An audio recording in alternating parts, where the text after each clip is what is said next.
So may nagtatanong nga kung paano ba daw gamitin itong aking Hanabishi Pink Automatic Washing Machine. Napakarami kong questions na natatanggap about dito sa aking washing machine at isa na doon yung kung paano maglagay ng Fabcon. Maliit lang itong aking automatic washing machine. Tingnan nyo naman halos 2 dangkal ko lang yung lapad niya. And 4.5 kg lang ito mga besh. Ito nga yung isa sa nagustuhan ko dito kasi maliit lang siya at hindi takaw space dahil maliit lang yung bahay namin. Ganito naman yung loob niya. Wala yung lagayan ng detergent at fabric conditioner. So first, i-plug muna natin yung ating washing machine and buksan na rin natin yung gripo ng tubig. I-press mo lang yung power on. Pagkatapos ay ilagay mo na yung mga damit na lalabahan mo. Kasya dito 8 to 10 pieces na damit depende sa kapal ng tela nila. So water level usually pinipili ko yung 7 pero 8 yung maximum water level nito. So program naman yung number 1 yung usually na pinipili ko. Yun yung pinaka standard na washing niya. Pag nakapili ka na ng program pwede mo nang i-press yung start. And then kusa na yung maglalagay ng tubig. Dahil nga wala tong lagay ng detergent at Fabcon habang naglalagay siya ng tubig maglalagay na rin ako ng detergent. Ito yung gamit ko, yung Big High Liquid Detergent. And naglalagay din ako ng Zonrox Color Safe every time na maglalaba ako. Pag white yung lalaban ko, white na Zonrox yung ginagamit ko. Pag color, etong Color Safe yung ginagamit ko.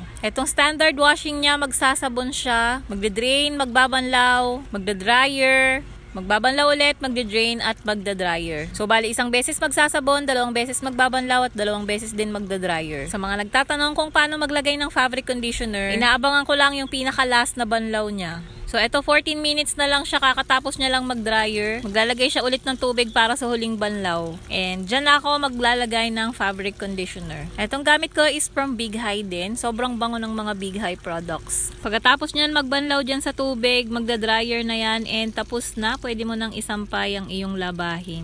Kaya naman laking tulong talaga nitong aking automatic washing machine. Ito nga pala yung fabric conditioner na gamit ko from Big High din to. Sobrang mura lang nito. 12 pieces na siya sa isang acrylic box. Meron siyang 6 na cents na pagpipilian. Same din dun sa ating liquid detergent. So, yun lang. Sana na-explain ko ng mabuti kung paano gamitin itong aking Hanabishi Pink Automatic Washing Machine. This is your sign para bumili na rin ng automatic washing machine. So, all links will be in the usual places.